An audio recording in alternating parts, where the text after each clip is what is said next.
I'm sure you recognize this iconic ID Buzz that's right here behind us. We have reviewed a lot of EVs on our channel, but I gotta say, I am super excited to finally have a few days with this. We've been waiting a long time. We really have. If you've followed along with us, we got to see the grand unveiling of the VW ID Buzz a couple of years ago now in Huntington Beach. And that was actually along with 1,000 of our closest other VW loving friends. They had a whole gathering with VW bus owners. This is, like Patrick said, an iconic history, an iconic vehicle with a storied history. We're going to check it all out, let you know if it lives up to the hype. We have a lot to share. I'm Liv. I'm Patrick. We're the Electric Duo. This is the VW ID Buzz. Let's go.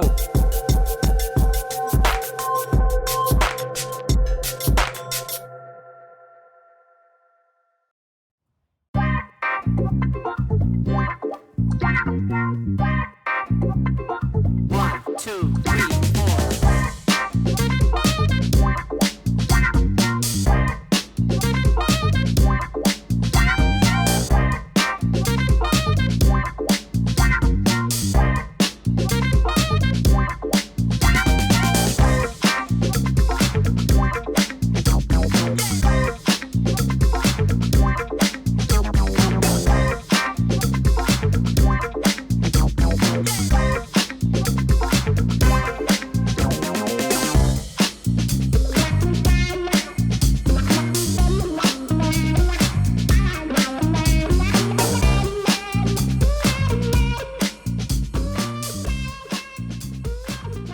So first things first, this is the first edition model. It is a rear-wheel drive. It gets about 234 miles of range. The all-wheel drive is 231. I believe this one is at about $67,000 is the sticker price. It has 282 horsepower. The all-wheel drive is 335 horsepower. And if you're looking at 0 to 60 times for your minivan purchase, the all-wheel drive is at about 5.5 seconds. The rear-wheel drive is about 7 seconds. So those are all your important stats. We've been driving it around. The efficiency seems pretty okay. We just drove it out a little bit, had 2.8 miles per kilowatt hour. Pretty good size for a vehicle this big. Let's see what else. Oh, by the way, the battery is 91 kilowatt hours. 86 of that is usable. So we have a Mustang Mach-E that has a 99 kilowatt hour battery with 91 kilowatt hours usable. So it's sort of like, for a larger vehicle, the battery is not massive, which is why the range is down there to 230 some mile range. It also supposedly charges at 200 kilowatts. We haven't actually tested out DC fast charging on this.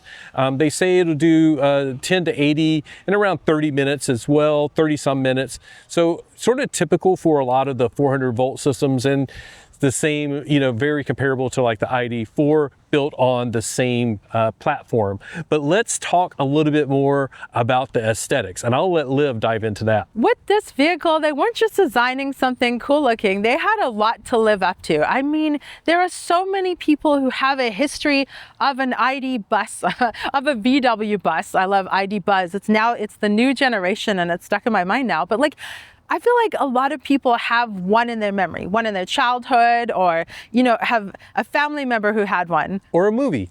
Or a movie, yeah. Was it Herbie? No, that was a beetle. That was a beetle, yeah. But still, this is an iconic vehicle. There's a lot to live up to. So let us know down below what you think. Did they live up to the history of this vehicle? Checking it out right now. Two-tone. It has to be two-tone. We've actually seen it single-tone, and it does not look as good. It looks like a cargo van. It looks like a cargo van. But the two-tone, this is Mach-E green and candy white. I think that's just a cute way of saying white, but it sounds delicious. It sounds delicious and cute.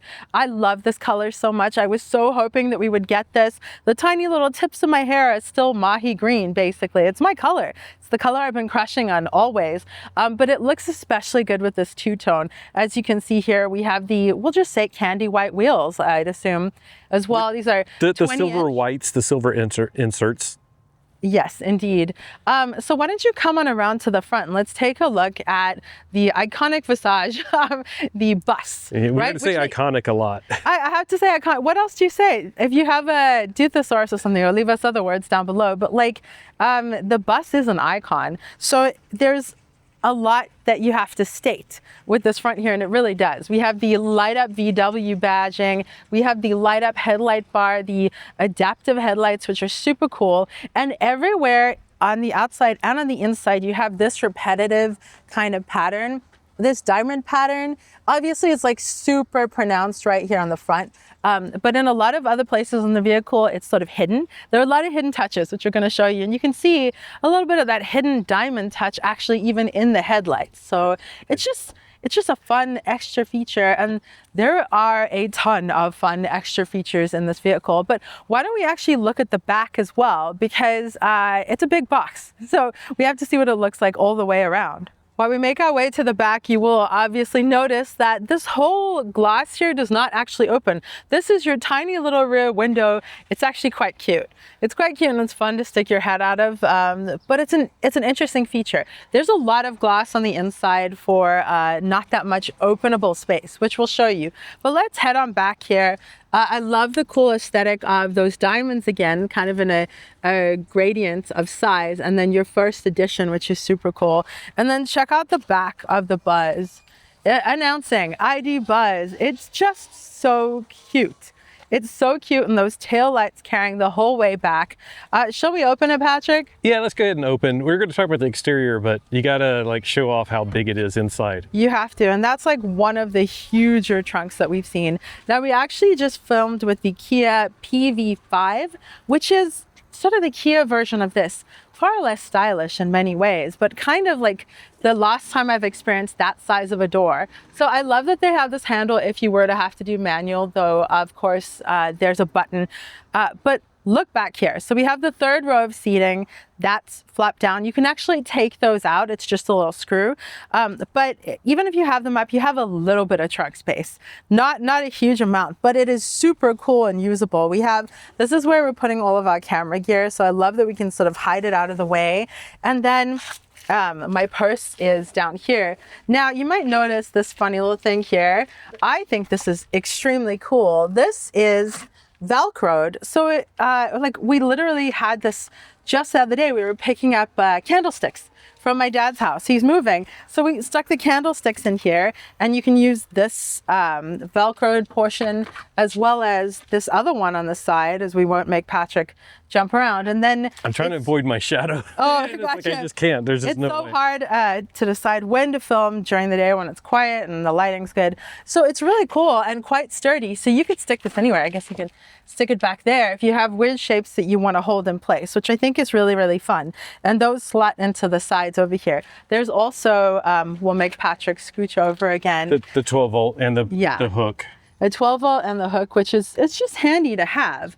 Now, since we're back here, yes, Patrick? Since we're back here, I'm gonna show you that we can put the seats back up from back here. It's gotta like loosen it. It has a little strap there, and I can pull it back up. That's super handy. And that's the third row. That's not the second row. And to put it down, same thing. I can just do that. So we're gonna leave it up for now. Or actually, let's flop it down because I want to show something as well. We're taking you guys on a wild tour of the whole thing. So, and actually I'll do it on this side over here, although my shadow's in there. Yes. We'll do it on this side. Can you see, well, firstly you have those diamond symbols again, nice and cool, but every row in this car has USB-C charging. So there's USB-C charging there. There's a little bit of storage for whoever's in the third row and a little cup holder, which is really, really cool. So your third row is very well considered, and they even have an armrest.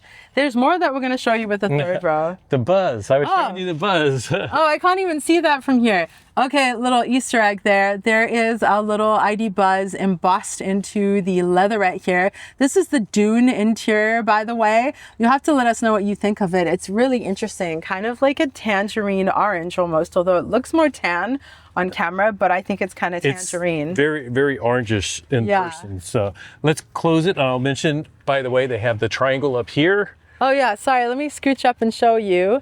The hazard triangle, which is really cool, embedded in there. And then Liv mentioned the strap, but there is also the button for putting it down as well, so you don't have to yank on it and get it closed. Well, hello. Why don't you guys hop in with me and check out the inside of the Buzz? Something I really like to bring attention to is how easy or hard it is to get in and out of a vehicle. If you don't know, I have dexterity difficulties, so I can only use these 2 fingers of my left hand. If I'm on the passenger side, that's typically how I'm opening a door. With the Buzz, it's easy peasy. Very traditional door to open. Now, this is where one of the challenges comes in, is that there is no grab handle on the A-pillar. With vehicles that are this high, I personally like a grab handle. There's, of course, your regular grab handle, but that's not sort of how I get into a vehicle. So I find myself kind of not gracefully climbing in like this, where I just wish that I could grab on something. So there's that. Let's hop in. Hopping on the inside, let's have a look at some of the aesthetics around here. First off, so we have the dune interior, we have these kind of tangerine threads and embellishments going all the way around the seating, the cushy dune on the inside, and I think it feels really nice. There is some like sort of plastic texture. It's almost like a bark texture or whatever, and there are various different textures, including that diamond finish that we have on various points on the outside. That diamond finish is on the side of the doors, and it's also on the rubber trim. We're not going to worry about diving in there to show you. Yeah, it's on the rubber trim over here, like really pronounced, which I actually really like because it stops things from sliding around. We do also have this weird wood finish, and I say weird because it's smooth. So it's like a super textured, I was gonna grab it, but we'll just show you like this. It's a super textured looking wood finish, but it's completely smooth.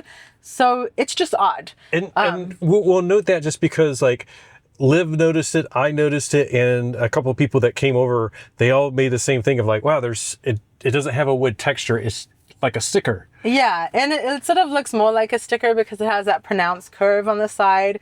It's just odd. So manual air vents, which I love, and also the indentation that's all along the dash sort of accentuates the air vent line, which is a feature that I always enjoy on vehicles because it almost makes it feel like you have more vents. I want more vents. I want all the vents. I would like all the air.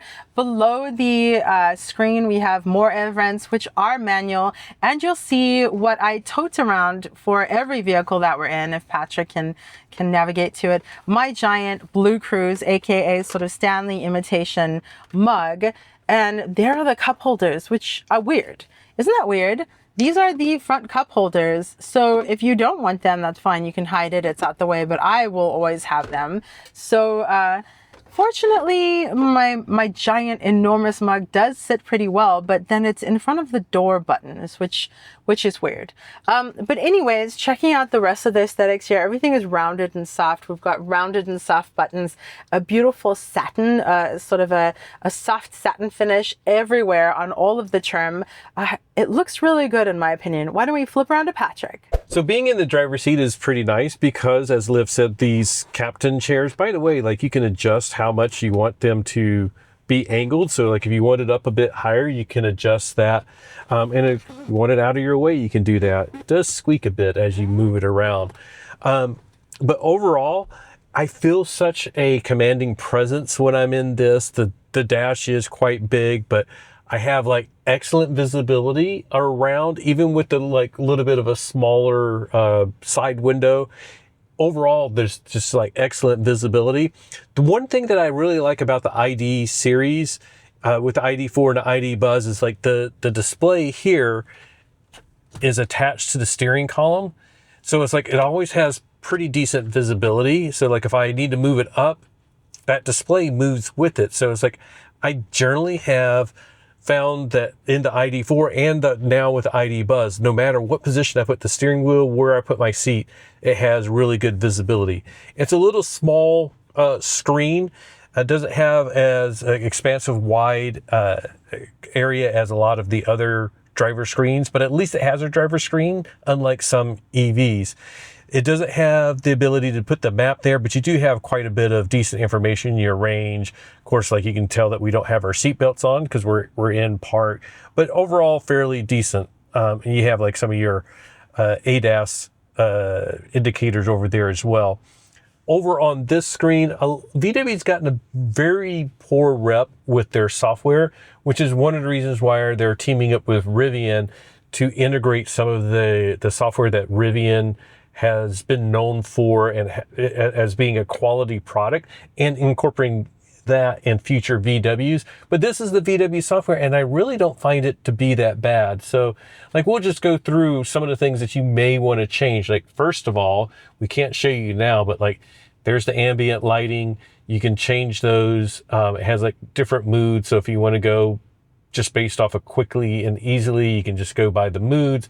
But we love the custom setting. Yeah, and by the way, this is the same that was in the ID4, which we were in years ago. So they've gotten a really good ambient lighting feature, and they've kept it.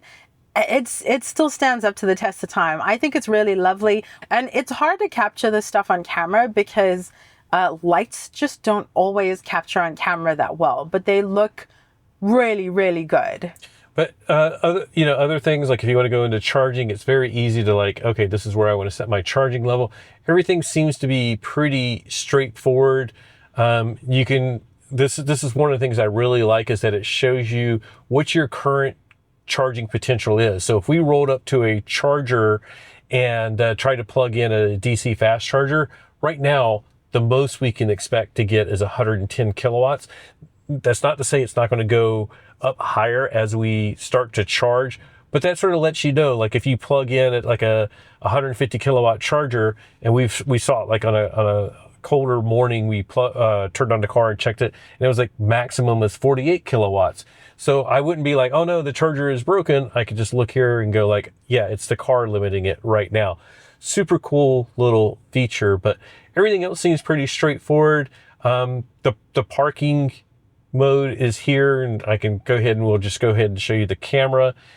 Fairly decent, not as like fancy as like some of the other ones where you can like move the vehicle around and like look at on all the different sides with like a virtual camera look. But I can go and like go to a full screen size, tap on the different areas and see like, let's see, there we go. No, that didn't show the side angle. There is a way to get like the side views. Yeah. There we go. Fairly intuitive. As you can see, there's not a ton of lag. It's not like super snappy, but not a ton of lag either. Now, something that we have both missed though with the parking, did you see it pop up over there? Oh yeah. But then it goes away. I was like, I want it there. I want an easy access button, because I don't know about you guys, but I'll pull into a parking or start pulling into a parking and I want my camera out. You know what I mean? I want it right away. A quick, easy access button. Yeah. And my apologies, I haven't researched to see if like I can replace like the music button with the camera button. If so, like we'll have to research and pop that up now. If yes, this is customizable, or no, it's not. But we'll try things oftentimes intuitively, because some systems are beautifully intuitive.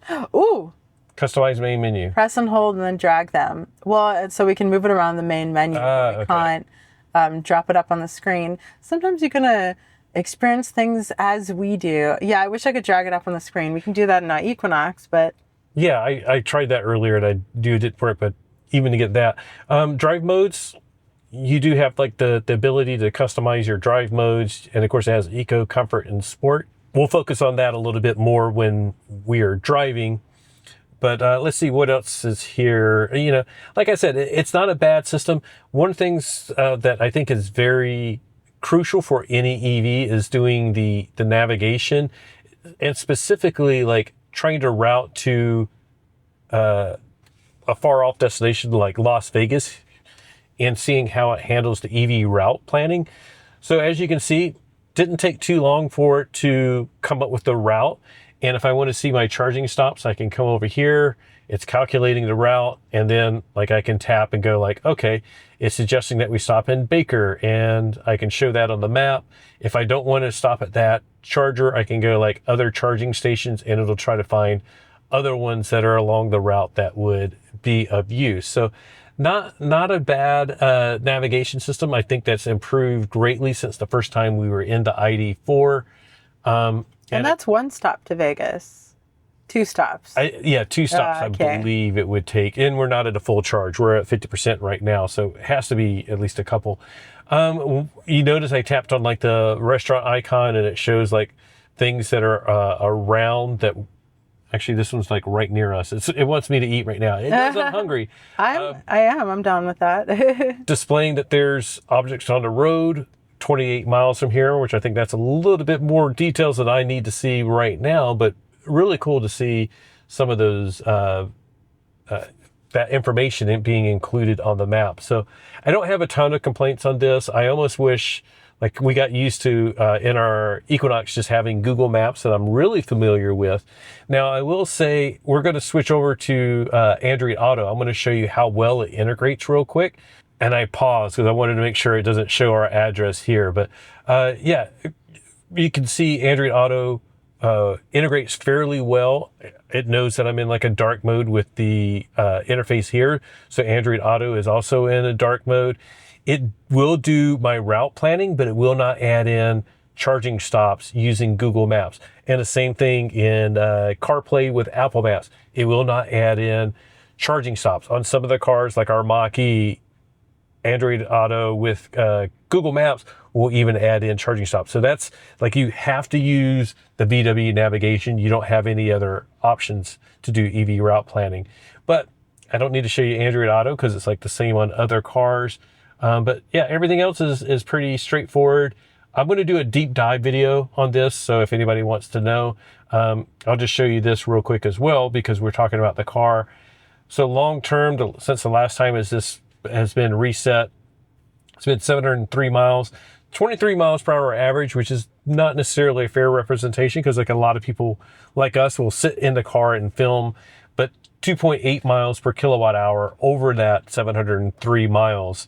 So not bad efficiency. Of course, again, that's lower speed, but we don't know what people are actually doing. And I think that's saying that I'm burning 0.9 kilowatt hour per hour right now because I'm just sort of idling with stuff on. Let me show you a little bit about the climate control. So it is touch screen, so I can do like some quick taps down here, like with the volume and the temperature. But if I want to go into more details, I can hit climate, set where I want the air to come out with the vents. If I want to control the rear, I can control the rear. There's also some controls back there, which is really nice to have. There's also heated and ventilated seats. So something that a lot of people like doing, I think Kyle has mentioned this, is like putting on the ventilated seats, but also the heated seats at the same time. Let me turn that off because it's warm. I do not want that on. Oh, it lagged a little bit, so I went a little bit too far. So now I have the ventilated seats on. Really nice to have that. The other thing that's really cool, and this is where like some of the interface design can be a bit clunky, is like trying to find where the massaging seats are. And I'm going to grab it. I'm going to let Liv find it because I think she remembers. I saw it. Oh, here, seat.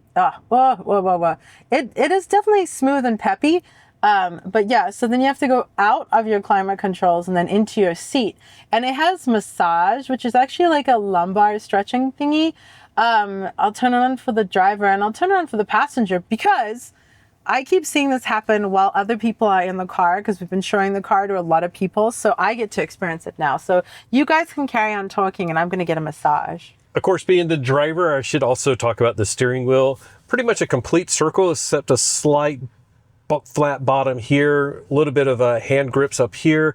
Feels pretty comfortable in your hands. Sometimes they're like either too thick or the steering wheel is too small. This one seems very appropriate size. I'm not super thrilled about the buttons because they're not like real buttons. It's sort of like one big plastic piece. And if you click on it, it's like the whole thing is slightly moving, but it can tell like what you're tapping on based on, the capacitive resistance that you're tapping on things. Of course, the other like VW thing that I think a lot of people find really annoying, and yeah, I have to admit, like I was like, it's not that big of a deal, but it's sort of annoying. So if I want to do the rear windows, I have to tap rear, wait for it to light up, and then I can control the rear windows and roll those up and down, and then I have to turn it back off. And it actually is like a press to do either one. The other thing I just figured out is that annoyed me is to open the side windows. It's like to go back you would think that would be to open it up because that's the way it slides, is to like pull back. But it's actually, it went back to the front one. See, that's why that's annoying. But if I put that on the rear, I have to push it down for it to open up. And then to close it, I pull that way. And I think just because I know the way that the window is opening, it's not intuitive. I'm sure I would get used to that. I know Liv mentioned about some of the USB plugs. There's not one on this door, but there is. That's to open up the rear hatch. But there are, let's see, where is this USB-C? There we go. It is, we have two here. We have one on Liv's door. We have one on each of the other doors. There's also a wireless charging pad here, which, yeah, we're going to use Liv's phone. It would go in. I think it goes in this way, but it just doesn't fit either way. It's hard to get in. Our phones are too thick. And it's like really jammed in there. Yeah. And then it always says like it can't charge. So it sucks. Our phones are too thick, but we always have cases. It's not like our cases are, oh my gosh, that's really jammed in there. Yeah. It's not like our cases are that bulky. See there? Did you see that error? It was like, sorry, wireless charging. Those are Pixel 10s. I'm sure that iPhones probably have the same issue. Now, something I was going to show you, we'll have to do some B-roll, but just by the way, look at this. Check out the roof. You can't tell here. Me. We'll have to do it somewhere where we can see the tree. Oh, yeah. There we go. Give me. I'm going to do this because I think it's so cool. We're going to pop it up here. You can see the tree up there, and then I'm going to, boop. Yeah, you can't. And now you can't. Yeah, you can. There we go. It's an electrochromic roof. And what I'm doing is like literally just swiping here to open or close it. And I just turned the light on too. Whoops. It's very sensitive. So that's a cool feature. And we're going to show you that again with a better look. Well, I want to hop in the back to show you, but this thing is in my way. Oh, wait, this is removable. So basically I just push this button there. When I see the red, that means I can lift it out. And then I can move it out of the way. There's a couple of hooks down there to lock it on. And then now that's out of my way and I can just sort of squeeze back here. It isn't the biggest of vehicles to be able to just like walk in the back, but at least I don't have to crawl over it. So that's pretty cool. And now that I have it out, I can sort of show you. These dividers can move, but that one is a bottle opener. And this is one that we will never use here in Southern California. This is an ice scraper. And when we lived in Colorado, I would love like a little built-in ice scraper somewhere. Usually carried one with the car, but there was always that time when you're like, oops. You say that, but then it gets all mushy, muddy, icky. So you wouldn't put it back in there. Yeah. My ice scraper I always had like in the trunk in a bag, you know, like. Yeah, it was always, icky. You had those protections back there. Now the back seats, this feels like there is like just so much room. Like I can literally almost put my leg out straight. I got short legs, by the way. So I'm only 5'6", but this is like just a ton of room back here and just so cool that there is so much room. We'll show you the back row, which is not that uncomfortable either, but look how much room I have. And we can pull it up closer. Like if I want to have a conversation, I can come a lot closer, give the people in the back a lot more leg room. And it's not actually close. It's still really spacious, as you can see.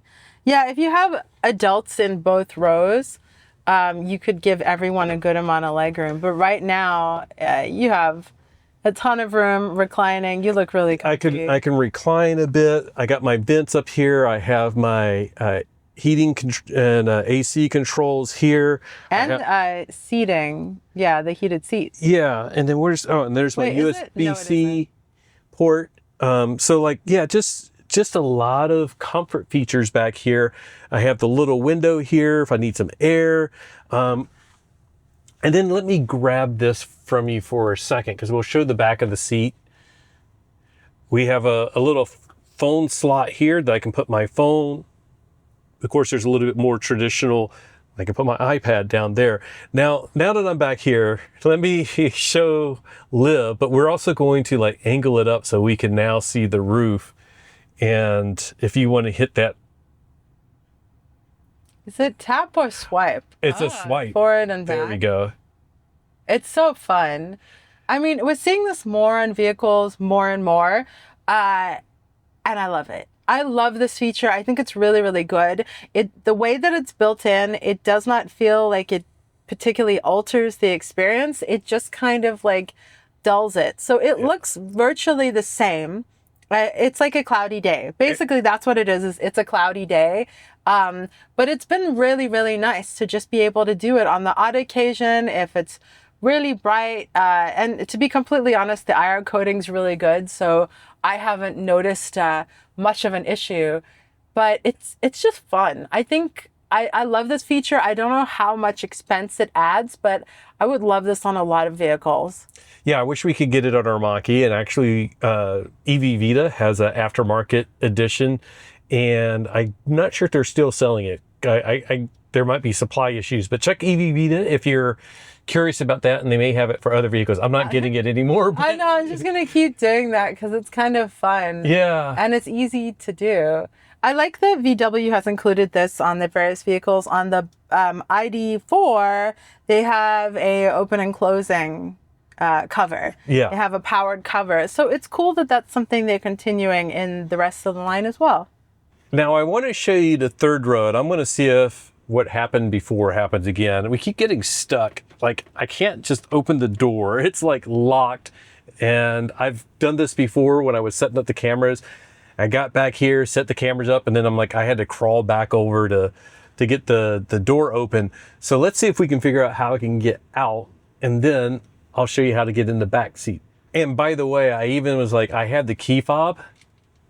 Let me hit the button. It won't let me out.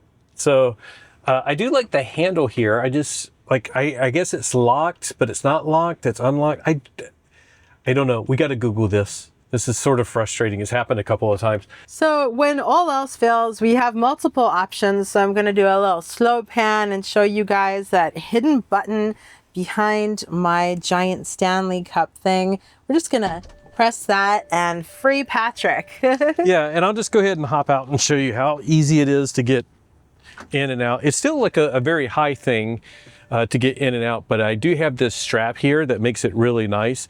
But to get into the back seat, and of course I forgot, it's actually all the way down. But now we got to show how spacious the back row is.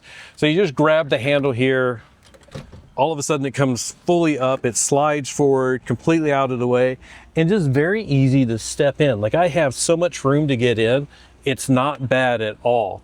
And then if I want to, I can like pull it back. Whoop, I got to do that handle there. Pull it back, wait, there we go. But we're not going to do that because then you wouldn't be able to see. But like, we're just going to go ahead and get into a comfortable position real quick. Why don't you pull it back and I'll move the seat? Okay, let me show you from this side, by the way. Just looking at the seats quickly, you can, there's a grabby underneath. There's like a bar underneath the seat for adjusting forwards or backwards. For adjusting the tilt of the seat, there's a handle over there. And then if you want to fold them, there's this handle right here. So we just bring the seat completely forwards. And now we can see Patrick all in his comfort. Actually, wow, that is spacious. A ton of room. I do have to say, the one thing is with the headrest down, right. you do have to put those up or it's very, very awkward to sit back here. But otherwise, like, now all of a sudden I have a ton of room. There are cup holders, and I did not forget to show you the cup holders in the second row. There's no cup holders in the second row, which is really odd, but there are little cup holders here, as well as the USB-C that Liv showed you previously. So very interesting decision not to have cup holders in the second row. And I know part of that was the design of not having the center console come all the way back and having these fold up without having like an armrest, because there's no real armrest in the second row either.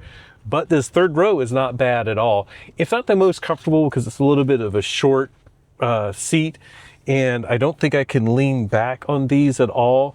So it's a little bit not the most comfortable thing, but I think, you know, it's sort of like order of precedent. You know, you're the driver in the front row, you're very comfy.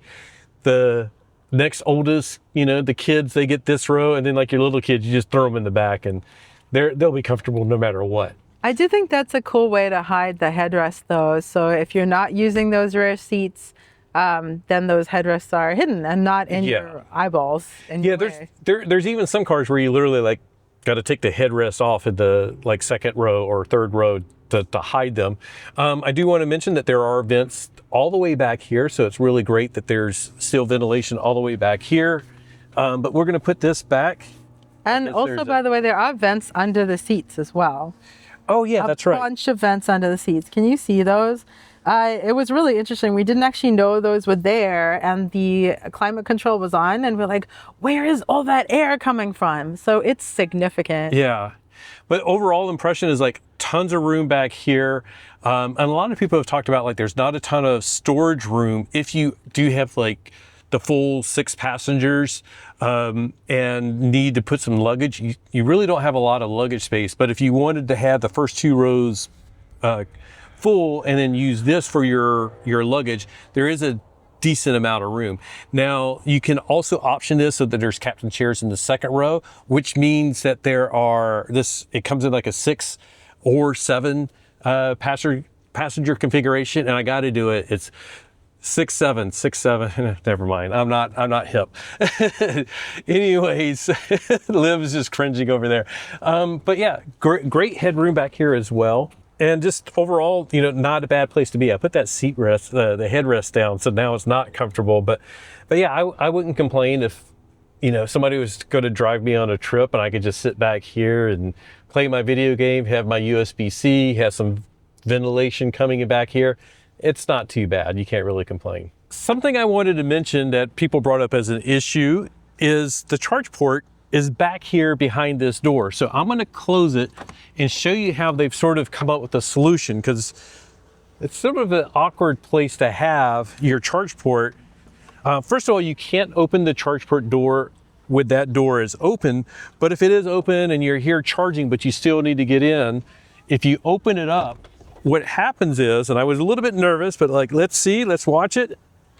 It knows that the door is open and not to open the whole way.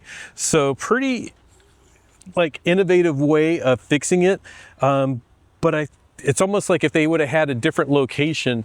I know that there's a lot of people that like having a rear charge port door, but I think if they would have had it up here, that would be a perfect ideal location and it wouldn't have been an issue at all. But at least they fixed it. I know some of the pre-production models that you may have seen videos on a couple of years ago, it would literally just hit the door, but at least they got that taken care of. Driving an ID Buzz is an experience. Part of it, of course, is the driving experience, but it's also just very interesting, like driving around town, how much attention the ID Buzz gets at stoplights and parking lots and all of that. It's just one of the most attention-grabbing vehicles that we've been in. Wouldn't you agree? Oh, certainly. Yeah, like to the point that there was someone crossing the street and they literally just eyeballing this. Mostly good attention, like people are excited. While we were out on the road, we saw another ID Buzz, a yellow one. I was thrilled and tried to take a photo and show you guys, but you couldn't actually tell that we were in a Buzz. There's no hood or anything distinct that you could capture. But interestingly, we've also gotten some negative attention, I think. I'm not sure if it's just so cute and outlandish that it gets attention from all sides. Yeah, well, it's interesting because we've often said this about the ID4 is that it can sort of blend into the other cars that are out there, so that if you don't know that it's electric, you will just sort of treat it normal. But the ID Buzz, I think, because it gets so much attention and people probably know that it's electric, I think it's gotten a little bit of that anti-electric, I guess, hate. We don't want to say hate. Well, just like weird behavior. Like we got coal rolled by 2 trucks that did not seem to like the fact that we were driving faster. Driving at a good clip. Quicker than them, that's all. Quicker than them, yeah. So that was actually pretty funny. Like beyond coal rolled, we got flipped off, and simply for the fact that this car was more powerful than them, and Patrick was not trying. Or obviously. What's that? Or that it's electric. Yeah. But we also have gotten cut off a couple times, and I wonder, it's just like don't expect, you can't disappear in this car. It is loud, it is proud, it's colorful, it looks great, and you're definitely not blending in with everyone else. That's for sure. Yeah, but driving it actually is just, it's, you know, I don't drive a ton of minivans. Never wanted to drive a minivan until I saw this. But it is, you know, good acceleration. It's not like super duper quick like our Mach-E GT, but it's really has a lot of get up and go for a minivan. The overall ride quality seems really nice. It is not top heavy, but I think mentally I'm prepared for it to feel top heavy, so I haven't taken it on like curvy roads and tried to whip it around or anything like that. It doesn't feel appropriate in my mind. Like, this is like, I have a commanding view of the road. I'm going to have cargo or passengers in the back. We don't have anything right now. So it just feels like a nice, comfortable drive and a really great driving position. If you like sitting upright and having that presence on the road. So it's more about like the seating position than anything. The long wheelbase makes it like have a nice smooth ride going over, you know, potholes and bouncing over speed bumps and whatnot. But I think it's been really nice just sort of cruising along as you would do. Yeah, it's honestly both more comfortable and powerful than you would expect from a car this size, for sure. I mean, obviously, knowing electric vehicles, you know that that'll be the case. But I guess the comfort might be a little unexpected. It is a little boingy, a little bouncy. I don't mind boingy personally. I think it's a little boingy. I mean, it's a big heavy bus. And it's pretty heavy. I think we looked it up. It's over 7,000 pounds. So it's just a little bit hard to control all of that weight. But it certainly feels comfortable and stable. And I honestly feel like I could handle a long drive in this. We've been talking about because years and years ago, Patrick and I rented a minivan to do an 11-day road trip around the country. We had my trike, his bike, and then like a huge ton of other stuff, all stuffed in the back. So it was the perfect vehicle and a necessary vehicle for that. And this would have been perfect too. And then we've discussed like what would that have felt like? Like, I think that would have been like a long trip would be comfortable in this. Yeah, I think like I feel pretty comfortable, at least in the front row. We'll talk about the back row at a different time, but yeah, I think it's pretty comfortable. Navigation, I'm using Android Auto right now, so that's really nice. But Android Auto will not do the EV route planning, so just using their navigation system, I think it's seem to do a good job of adding in stops. So we'll talk about that elsewhere in the video. But yeah, it everything seems to work really well. By the way, the Harman Kardon sound system is excellent, and it's because we have like such a big interior space. I think there's two aspects to that. One is like a little bit of the road noise feels like it's just almost like echoey, but it's not. But it just feels like, because we're in such a big space. So that's a little bit of the downside. But when you have the stereo on or whatever you're playing, we do YouTube music, obviously. It sounds excellent in here, and I could hear the bass all the way in the back, but it's sort of like because we have such volume inside, I think it just sounds better. Yeah, that is a weird thing that you can hear the music all the way back. Like, it feels a little bit more like you're taking your party with you. Yeah, it's overall just nice and very comfortable. Being able to set the different climate control front and rear, and I think you said it's 3-zone. Mm-hmm. I think it may be left, right, and rear is what they consider. Oh, 3-zone. Yeah, that makes sense. And hopefully you guys aren't listening to this in an ID, but you can't say like, "Hello, ID. I'm hot." Sure. Pulling the left front side now. So it's really cool that it responds and it knows that I'm on this side, and hopefully this camera picked it up, like this side of the dash. There was a light that lit up. When Liv does it, it lights up there. We tried to do it from the back and it wasn't great responsive, but I think 90% of your, 95% of your voice commands are going to come from the front. But really nice. A lot of the controls are in the touchscreen, but to be able to use your voice is an excellent option. Of course, if you have an iPhone or an Android phone, you can use voice commands with those systems if you hook up CarPlay or Android Auto.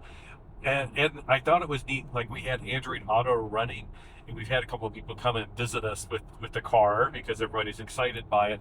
But the integration with Android Auto, and I'm assuming CarPlay would be similar, that the integration is done good enough that it looks like it's built in and integrated. Some cars, when you do Android Auto or CarPlay, it's almost like you are so thrown out of their system that it doesn't even feel like you're in the same realm. Even like the navigation buttons, they look the same for Android Auto and for the navigation. So it's sort of like it has like a similar feel almost, and I really like it overall. But Yeah, it's really nicely built in. I did want to mention we want to keep the driving segment short, but I've been playing around a bit, not necessarily here, but like on the highway. The drive assist functions, fairly good job, keeping me centered in the lane, maintaining the speed. I just turned it on, but I don't have the auto steer on. And I'm going to brake right now, but yeah, I don't need to bore you with all the details. I think it does an excellent job to have that option available for long trips. This isn't necessarily the place I would always want to use it with stoplights and things like that. The driver's assistance stuff I think would work fantastic on the long stretches. We've tried it on I-5 a little bit, and it did well. It is a hands-on system, and tried it, with to see how it handled merging lanes and things like that. Everything worked really well with that. So it's definitely something that I would make sure if I optioned out an ID Buzz that it had that. But I think that's it for our driving segment. We just wanted to give you a brief taste of what it's like to drive. By the way, I should mention it does have different drive modes like Sport and Comfort and Eco. I've just been keeping Comfort. It seems Comfortable. Like it was almost funny to me to see like a sport mode. I'm like, this isn't the vehicle where I even really care about it. You can adjust, have a customizable option so that if you want to adjust like the steering different from the drivetrain, you can do that. I love having customizable options like that. But as I said, I just sort of kept it in Comfort and was completely happy. Bonus coverage, I wanted to show you the turning radius. So I'm going to do a U-turn here and just wanted to show. We're going to crank it and look at that. I couldn't even turn as sharp as it wanted to turn. I would have been on the shoulder here. So, fantastic turning radius for such a big vehicle with such a long wheelbase. The ID4, especially the rear wheel drive, has a great turning radius as well. So just a cool bonus of it being electric. Yeah, that's extremely weird. It's a weird feeling too. Like you're in far too big of a car to be able to pivot like that. But that is an incredibly useful feature. Because I mean, how often do we do U-turns? Relatively often. Yeah. I mean, it's not like I don't ever do a U-turn. So I think it's always it's a neat thing. Like driving on the freeway, I think is like it's fairly comfortable and whatever for a lot of vehicles. But like turning a U-turn, that's where you could have a little bit of stress because you're like, I gotta make the turn, and you don't always want to do a 3-point turn. Like there, not that this would like any car would really have that. But many of us have been there when you're trying to make a U-turn and then cars are coming. Yeah, so that's a really awesome feature. I don't even know what the actual footage is, but it's good. It's good. My turn to drive, and as we often do when we're testing vehicles, we take it out to a quiet neighborhood street because I drive adaptively. So I am driving with my left leg crossed over my right leg, which is a prosthesis. So this is how I drive, and sometimes it can make it challenging, sometimes not. Sometimes I can just hop in and it's easy peasy, but I'll get to that in a little bit. But first I'm going to start off with some things that I like about driving the ID Buzz. So one is we're very upright. I do like that. I love being upright. I love being able to see everything. It reminds me of my old 1998 RAV4, which was just a big box. Actually, in all honesty, compared to this, it was a small box. But it was very upright and you could see everything. And I really feel that in the Buzz, and it's a feeling I love. Like you just feel like you can see everything. You know what I mean, Patrick? Yeah, and do you one of the comments, like when we had somebody over, was like the dash is so big and the windshield is so far away. It is, but it's sort of like I get it and it feels okay. It is very far away. Like we've joked about that a little bit of like, how do you clean the dash? Like if you drop something down there, you know, you get a ticket or something and you just put it on the dash. I mean, I'd have a really hard time going to get that. It is really big and really far away, but I think because you're so upright, it doesn't feel too bad, but it is significant. Is like, I've never been in a car that's quite that crazy of a dash. Which is why our camera angle is a little bit different. Oh too. Yeah. If we put it on the windshield, it'd be too far away, so we have it like on the little side window. Yeah, we have it on that little front extra window. So obviously you can tell because it's a different angle, which is kind of fun that like every time we film with a different car, there's a different angle. What are you you're documenting where the camera is? Extra camera. You can see seeing you. So as far as the drive style being upright, I like it. I like the way the steering wheel feels. It doesn't feel like you're top heavy, like Patrick said. Obviously, I'm going really slowly, but it just, you know, it really feels fine, and you definitely don't feel top heavy or like you're about to plop over. I love the visibility, and I'm far more comfortable than I thought I would feel. Now it's kind of crazy because like personally, I'm a small vehicle person. I'm a small car person. The Chevy Bolt is my ideal kind of size. And so I was like not at all expecting to feel okay driving this, but then Patrick parked it next to the Equinox EV and it's the same size.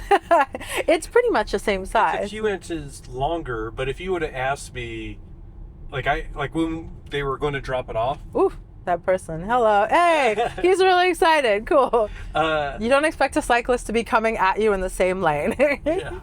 But when they were going to drop it off, we like to make sure it's, you know, in our driveway and not parked just on the street. And I had that thought for a second. I was like, will it stick out over the sidewalk? Because we can't have that. And then we got it. I'm like, oh wow, it's actually only a couple inches. Yeah. Maybe 3 or 4 inches, maybe 5 inches. I don't know. It's not bad though, and you can feel it while you're driving. Like it doesn't feel too big, which is really interesting. I still wish we had access to the short wheelbase, which of course they have access to in Europe. But then our friend Matt, who came along to check it out, as Patrick mentioned, lots of people have been, he was like, I bet they want the longer wheelbase in Europe. So those are the good things. And now I have to express the bad. I do not enjoy the pedal feel of this at all. The 2-pedal is fine. It's soft. It's a little mushy and fine. But it is super touchy on the bottom end. So when you start... Of the brake. When you start braking, it's fine. And I'm driving like very carefully and quite slowly now on purpose to not be herky-jerky. So when you brake, it's like soft and kind of mushy. But then that last bit, if you're not careful, like super careful, it grabs hard. So it can be very jerky. I know you've mentioned you experienced that too. Well, I've been doing 1-pedal. I like 1-pedal. She likes 2-pedal. And I didn't, like, she mentioned that and I was like, I didn't notice that. And then we switched. And by the way, every time you turn the car on, it defaults first to 2-pedal, and then you basically put it in a drive, and then you hit it again, and then it goes into 1-pedal. So anyways, the one time like I left the house, it was in 2-pedal.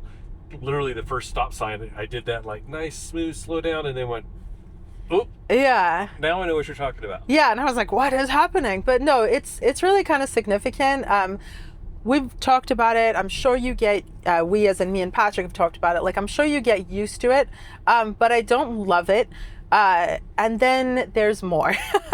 If you want to get the sort of angle, Patrick, the way that the seat is, I cannot get my prosthesis far enough back that my left leg can access the brake and accelerator unencumbered. Is that the right word? Unencumbered? Yeah.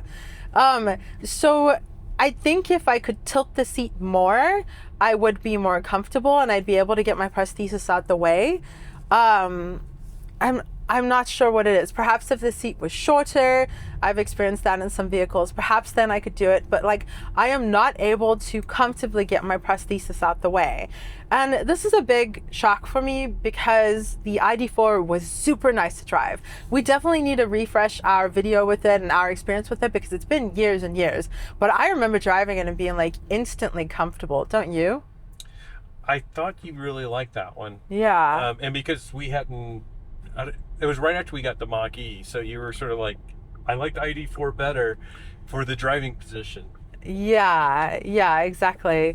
So I was really surprised, and so that's why we're sticking here in regular neighborhoods. And I'm just gonna throw this to a recent experience that we just had. We were just in the Polestar 4. We were on the Polestar 4 media drive, and I didn't think I was gonna be able to drive that because of the big center console. But everything else about the vehicle made it really comfortable, and I drove it immediately. Like we went in a neighborhood and then I went out on the street, right? This would not be the case for this. Like, I don't feel like I can comfortably go out on the street and feel like I'm going to be driving it because of the situation. So let's stop. As we may have mentioned, when we have these review vehicles, we usually get them for a few days, sometimes even a week. And when they come to pick them up, some of them it's like, okay, that one's gone. This one, like, I am really going to miss it. It's been a lot of fun to drive, mostly for a lot of the attention that it's gotten. And like, I didn't dread driving it around because it was very drivable, at least for me. I know you didn't have that same experience. Yeah, unfortunately, it's not super nice for me to drive. So that's a bummer. I was really, really sad about that. But the time that we spent in the vehicle was awesome. It's got a ton of quirky functionality. It's got so much character. It's got ridiculous amounts of space. It's just really fun. And it's also kind of a sociable vehicle. Like, it makes you want to hang out with your friends in it. All of our friends have come to look at it. We had it over Halloween. Our neighbors were literally like pressed up against the window kind of thing. It was just so cute and eye-catching, and it makes you smile. Like, it's a really enjoyable vehicle, and it's really, really useful. It's also like not as useful as it could be in multiple ways, unfortunately. Yeah, there's some stuff we didn't mention, but like it's a vehicle that you sort of think about traditionally, like the old bus. A lot of people like to camp in them and things like that. It does have a 110 volt outlet in the front seat, and I was like very excited to have that. But of course, it's only powered while the vehicle is on, and it's not a hugely powerful thing, because like we were gonna like have it power a coffee pot on Halloween, and it's not powerful enough to do that. But it could, like if you need to plug in your laptop and other little things like that, it's perfect for that. But just sort of like a little bit of a miss there that it's not, you can't keep it powered on like in a camping mode. Some of the things in the back as well is like that little platform in the back. It'd be nice if that were easier. Like, you can unscrew it to take it out, but I'd like to just be able to like do a latch or something. So some little misses like that. And also, like I said, we've shown this to a lot of people. A lot of people are really interested about this. It's a cool segment to fill with an EV, and it's a great segment to fill. It's a big flat battery pack on the floor. What is more perfect than a minivan or a van in a lot of ways? Like, it's a really cool segment to fill with an electric vehicle, but there are a couple of things that sort of made it not possible for some of our friends who were interested. Like our friend Fernando, he runs Canine Education. He trekked all the way from like South San Diego to come check it out, and he was really excited about maybe using it for hauling around his dogs and stuff. But because you can't take out the second row of seats because they're powered, it's kind of a no-go for him. So if this was like a nice big open rectangle that you could just like take all the seats out, that would be super great. So there's all these interesting potentials and usages for this that it's not necessarily available for. And I think people have hopes and expectations for the Buzz, maybe because of the incredible flexibility of the VW bus and that crazy, amazing history of people converting them. And, I'm sure we've all seen like, ones with shag carpeting or, fake grass. And it's just like it's a big box that's just been converted into living space. So I think that like the expectations for this vehicle are like so high. So it actually like, it lived up to a lot. But you know, obviously the wishes were higher. Now you have to let us know your thoughts though, because of course one of the divisive things about this is the price tag. It's a bit higher than a lot of people were hoping, and it's honestly higher than I'd be comfortable with for everything that it gives you. But then it does give a lot. So really it's up to you. How do you feel? I think if it had a bit of a bigger battery, that would alleviate a lot of the price tag issues. 234 miles of range is okay. Like in our Mustang Mach-E, it gets 260 miles of range, so it's like not a huge difference. But like our Chevy Equinox gets 319 miles of range, but it's a lot smaller. So I can see where a lot of people would be very happy with this. As we posted pictures of this, there was a couple, and I forget their names, but I'll put a link down in the description. They have a YouTube channel and they're driving all around the US and ID Buzz. So I'm sure they're doing some of the things I said that are a little bit difficult. They're probably doing a little bit of camping in it and all of that fun stuff. And they're taking it on long road trips. And I just waved at our neighbors walking by. Oh. So anyways, yeah, I think a lot of people will love this. If you need to haul 6, 7 people, if you have kids, one of the great things about this is like, because there's a lot of cars that can haul 6 or 7, but it's sort of like if you start getting to that 6 and 7 people, it gets very tight in the back. And I think this would be sort of great. Like if you do have the kids and you want to throw them in the back, but you know, like in a couple of years, they're going to get pretty good size, they'll still be comfortable in the back of this and they'll be used to it. So they won't complain. But there are a couple things that we haven't actually brought up. One being, he said 6 or 7. He didn't say 8. And that's because there's like this space for 3 people on the 3rd row, but the middle seat doesn't have a seat belt. So didn't they actually add? They added some plastic to like make it so that you are very much forced to only seat 2 people in the back. That was like a recall issue, but it's actually slightly too wide. It seemed odd at the time, but I get it. It's like they don't want people to go like, there's no seat belt, but that's okay because it's in the 3rd row. You do need a seat belt. There's only 2 in the back, and this one has 3 in the middle, but you can get those captain chairs. We also didn't point out that it doesn't have a frunk, which I don't really see as an issue. Like I didn't have a nose. Yeah, I didn't expect it to have a frunk. You know, people were like, it doesn't have a frunk. It's like, well, where was it going to be? But no, tiny. You know, the storage situation I think is, you know, decent enough for most people. If you are having 6 people and need to run them to the airport, it might be pretty tight, but just tell them to put their luggage on their lap for that front row. Another thing, like I want to go watch that couple's channel because I want to see if they've done mods to their vehicle, because when all the seats are down, it's totally flat, which is awesome, but it's quite high then. So like looking at the seats all down, it makes you really want to just throw a mattress down there and lie in the back there, or turn it into a cool space with a shag carpet or whatever.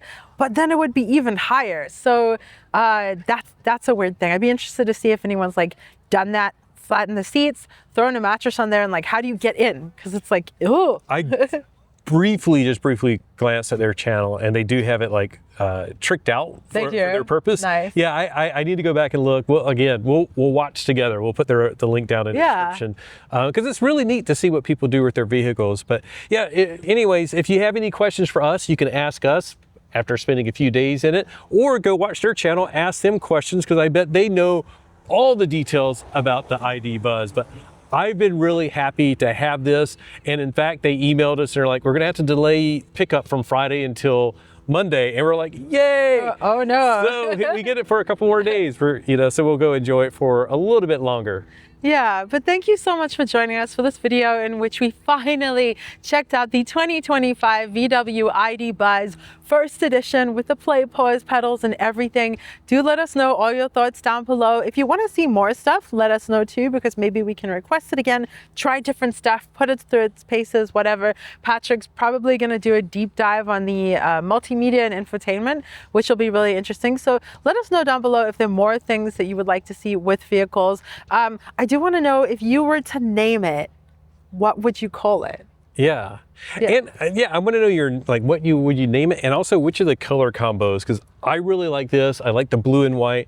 The orange and white is good. I was like, if we got that for Halloween, that would have been perfect. Yeah. The yellow and white, I believe it's the couple there. It's like their Sunny Buzz. So oh, cute. So it's like, yeah, it's just all great vibes with this. And by the way, I think it's almost required if you do drive this, you got to play some like 60s, 70s music. Because like while we were driving around, I'm like, our modern music didn't feel appropriate, so we did some retro stuff in this. It definitely, you can't be maudlin in this. Like, we certainly listen to upbeat music. We do anyways, but like, it's not a depressed car. This, if you want to smile a lot and have people smile at you, or, you know, occasionally flip you off, which was fine. But you guys saw it. We got waved at, and it's been happening the whole time here. So this is a car that will make you smile. It's just a barrel of smiles. And that's something, you know, we're wrapping up, but I do want to say that, you know, like we'll pay extra for tennis shoes that make us smile. We'll pay extra for that jacket that gives you that like extra good feeling when you put it on. And the specs are all the same, you know, but if it makes you smile, I think that's one of the ways that this vehicle can justify that higher price tag. If you have this and you have a regular minivan, they both work for you, you may go like, this is excessive, but at the same time, if you're smiling every time you park it, is it worth it? We're gonna come closer for this. Okay, we're coming closer. I have to say something. What makes it worth it that our Mach-E was over 70,000 just because it has power? Quick. Huh? It's that quick. it's quick. But we could buy it for 54 now, 55 now. And 56. I'm partially in the shade. But you can buy it for much cheaper now. You can get it for much cheaper now. But like, what is to say that more power is more worth it? We paid a lot for our Mach-E for the fun and the smiles of the performance, right? Which is really awesome and all that, but it's only like 30 miles more range than this. So what's to say that that's worth money? It's like, it's for no one to judge. None of it's worth it. If we want what is the most worth it, then we would all have a Bolt or something, you know? Like something, yeah. Something like it's not for us to say what's worth it to anyone else. It's what's worth it to you, right? And I truly believe that the more power doesn't matter if you don't need it, which most of us don't need all the power of an EV. If you need space, this is worth it. Whatever. It doesn't matter. If it's worth it to you, it's worth it. That's my ending note. That's the ending note. The sun is setting. If it makes you happy, go buy one and drop a comment down below.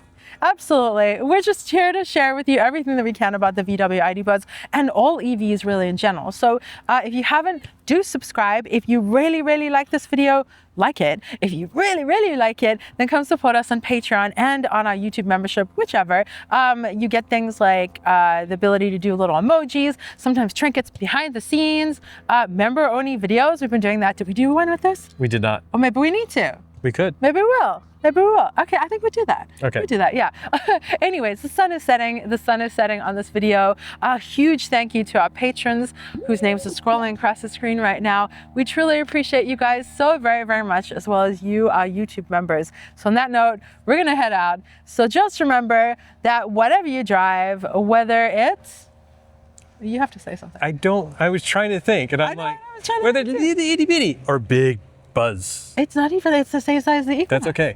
I know. Whether it's adorable, whether it's a classic. I was just, by the way, thinking like, what? Yay, we get another weekend. Like I was literally lost in thought of like, oh, we should do something fun on the weekend. That's why I was saying we could do the membership video because we have it for a weekend, so we could do another. Cool. Yeah. Anyways, oh my gosh. So whether it's a vehicle that makes you laugh and chuckle and want to plan videos to do with it or not, enjoy the ride. Bye.